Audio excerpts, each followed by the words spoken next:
Every episode, a new voice, a new vision. Welcome to Nazariya the Vision. Financial management ही मैं starting से पढ़ा रहा हूँ, इंटर लेवल पे भी और फाइनल लेवल पर भी।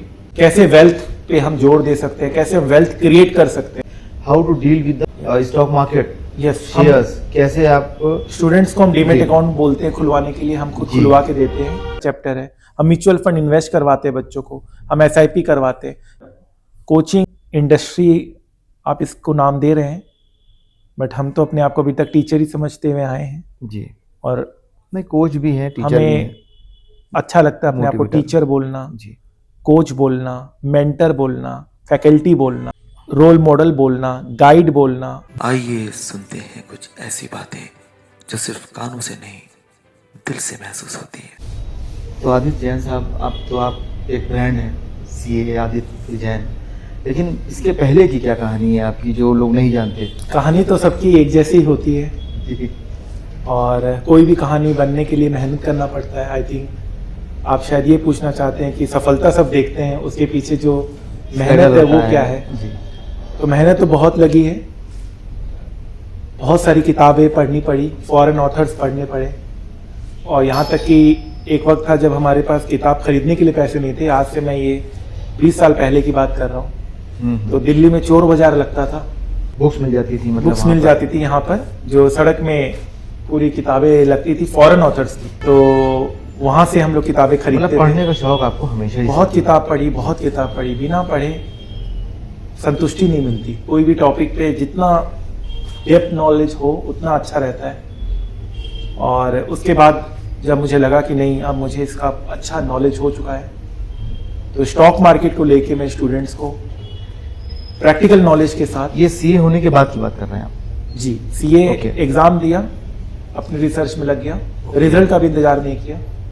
ओके, इतना पता था कि क्लियर हो जाएंगे, रिजल्ट आया, क्लियर हुआ, कंटिन्यू रखा, एंड देन फिर मुझे लगा कि जहाँ फाइनेंस इतना अच्छा नॉलेज है, CA में अकाउंटिंग और ऑडिटिंग को बहुत ज़्यादा इंपॉर्टेंस दिया जाता था उस वक्त, और अभी भी दिया जाता है, लेकिन मैंने फाइनेंस को इंपॉर्टेंस दिया और मैंने ये सोचा कि stock market, portfolio management, mutual fund, derivative जैसे चैप्टर्स जो आज बहुत हॉट टॉपिक है, उसको लेके चला जाए। और 20 ईयर्स से सक्सेसफुली मैं उसको लेके चल रहा हूँ, और आगे भी मेरा यही मकसद है कि स्टूडेंट्स को इन डिटेल नॉलेज मिले, हर चीज़ का गहराई से नॉलेज मिले, ताकि वो आगे चलकर जॉब लाइन में कभी ये ना सोचे कि ये चीज़ हमने नहीं पढ़ा था। तो सबसे पहले आपने क्या पढ़ाना शुरू किया? Financial management? या फाइनेंशियल मैनेजमेंट ही मैं स्टार्टिंग से पढ़ा रहा हूँ, इंटर लेवल पे भी और फाइनल लेवल पर भी। उसी सब्जेक्ट को लेकर मैं आगे बढ़ रहा हूँ, और 20 ईयर्स से मैं उसी सब्जेक्ट पे हूँ, और ऐसा लगता है कि 20 ईयर्स आंखों के सामने से निकल गया। 20 ईयर्स में चेंजेस बहुत सारे आए होंगे फाइनेंशियल मैनेजमेंट में, इसकी जर्नी कैसी रही? नहीं, चेंजेस डेफिनेटली आए थे, और सिलेबस में, मतलब सिलेबस में चेंजेस आते हैं, कुछ नए चैप्टर्स आते हैं, कुछ पुराने चैप्टर्स हट जाते हैं, but core of the finance वही रहता है। वेल्थ मैनेजमेंट का हमारा कॉन्सेप्ट है, और वो था, है और हमेशा रहेगा। कैसे वेल्थ पे हम जोर दे सकते हैं, कैसे हम वेल्थ क्रिएट कर सकते हैं, उस चीज पे हमने, मतलब आप प्रैक्टिकल अप्रोच रखते हैं पढ़ाने में, कि जो स्टूडेंट को पढ़ा रहे हैं आप, तो वो पढ़ने के बाद एग्जाम तो क्लियर करे ही, लेकिन उसका प्रैक्टिकल अप्रोच हो। यानी कि जैसे कि आपने पोर्टफोलियो मैनेजमेंट की बात की, तो पोर्टफोलियो मैनेजमेंट आप पढ़ा रहे हैं तो इस तरह पढ़ा रहे हैं, how to deal with the stock market, yes shares, कैसे आप स्टूडेंट्स को हम डीमेट जी। अकाउंट बोलते हैं खुलवाने के लिए, हम खुद जी। खुलवा के देते हैं, और हम पोर्टफोलियो बना के दिखाते हैं बच्चों को सामने, हम पूरा प्रैक्टिकल करके दिखाते हैं, हम खुद अपने मनी से इन्वेस्टमेंट करते हैं और स्टूडेंट्स को दिखाते हैं, ट्रेनिंग देते हैं, नॉलेज देते हैं, एजुकेशन देते हैं, कि जो चीज़ हम पढ़ रहे हैं बुकिश लैंग्वेज को हम प्रैक्टिकल तरीके से करके दिखा देते हैं।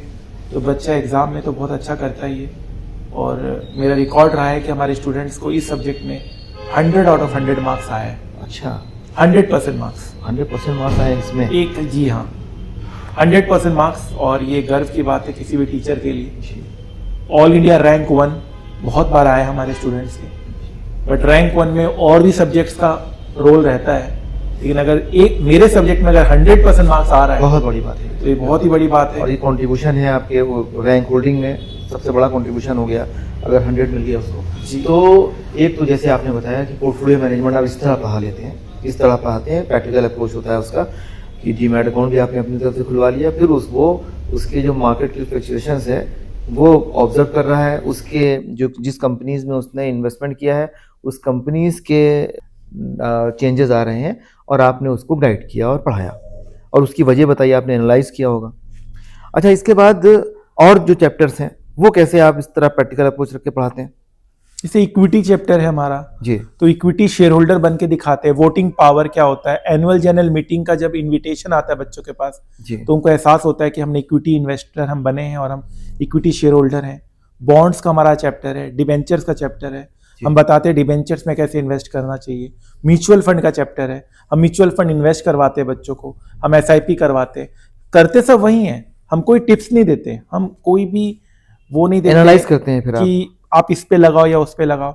हमारे स्टूडेंट्स इतने अच्छे पढ़ाई कर लेते हैं हमारे साथ बैठ के कि खुद ही अपने आप अपनी नॉलेज के साथ इन्वेस्टमेंट करते हैं। हम सिर्फ उनको रास्ता दिखाते हैं, हम उनको ब्रॉड व्यू बता देते हैं, फिर वो खुद कंपनीज की बैलेंस शीट, कंपनीज के प्रॉफिट एंड लॉस अकाउंट खुद देखते हुए इन्वेस्ट करते हैं। तो आपको क्या लगता है कि इस वक्त जो CA का सिलेबस है उस सिलेबस में फाइनेंशियल मैनेजमेंट सबसे स्ट्रेटजिक पर है, जो कि CA स्टूडेंट को इनलाइटन भी करता है और आगे उसके फ्यूचर को भी बनाता है?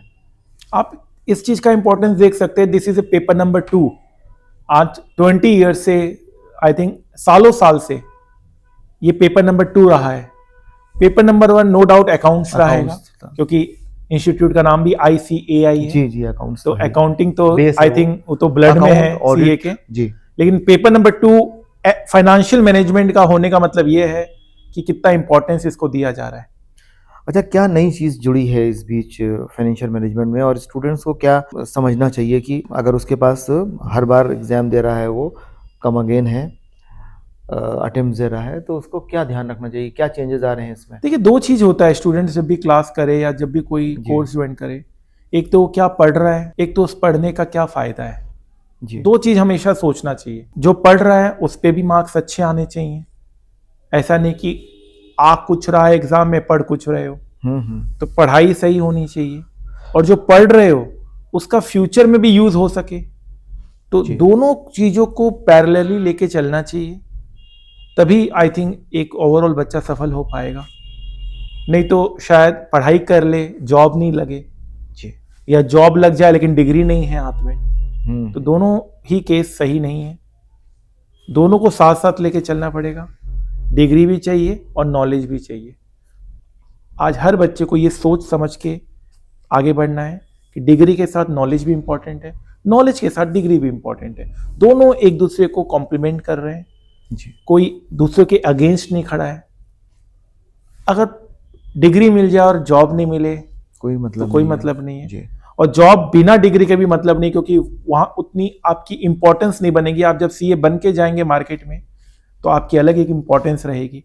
डिग्री का इंपॉर्टेंस हमेशा रहेगा, मैं ये नहीं कह रहा हूँ। प्रोफेशनल भी हो जाता है वो, एक बहुत सारी क्रिटिकल चीज़ें वो सीख के जाता है, एक स्टेप ऊपर होके ही जाता है। तो वो किसी भी फील्ड में आप डॉक्टर आप दवाई रिकमेंड कर रहे हैं, लेकिन आप डॉक्टर का डिग्री नहीं है, लेकिन आप अच्छा दवाई रिकमेंड कर रहे हैं, अच्छा नब्ज पकड़ रहे हैं मरीज का, लेकिन आप डिग्री नहीं है, तो कहीं ना कहीं आप एक अधूरापन रहेगा।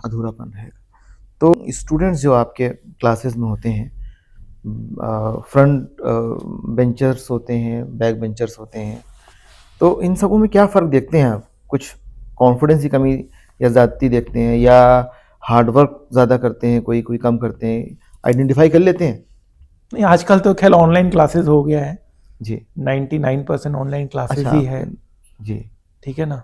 और ऑनलाइन क्लासेस में तो बहुत मुश्किल होता है आइडेंटिफाई करना। जी, इंटरेक्शन भी थोड़ा सा कम होता होगा। बट जब बच्चा डाउट्स पूछता है जी, ऑनलाइन बेसिस पे, तो एक आइडिया लग जाता है कि बच्चा सही ट्रैक में है कि नहीं, क्योंकि डाउट की क्वालिटी में से पता चल जाता है कि बच्चा क्लास में कितना अटेंटिव रहा है। तो आइडिया तो लग जाता है। वैसे क्वेश्चन कर रहा है तभी समझ में आ गया कि कम से कम वो क्वेश्चन तो कर रहा है, इसका मतलब है कि थोड़ी तो आपके एक रोशनी जागी। अच्छे क्वेश्चंस कर रहा है तो इसका मतलब है कि वो समझ में आ जाता है बातचीत से। कितना इनलाइटेड है वो।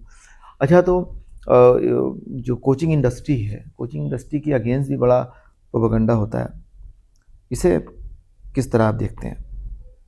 देखिए, टीचर्स का तो हमेशा महत्व रहेगा, और कोचिंग इंडस्ट्री आप इसको नाम दे रहे हैं, बट हम तो अपने आप को अभी तक टीचर ही समझते हुए आए हैं, जी, और नहीं कोच भी हैं, टीचर भी हैं। हमें अच्छा लगता है अपने आप को मोटिवेटर। टीचर बोलना, जी, कोच बोलना, मेंटर बोलना, फैकल्टी बोलना,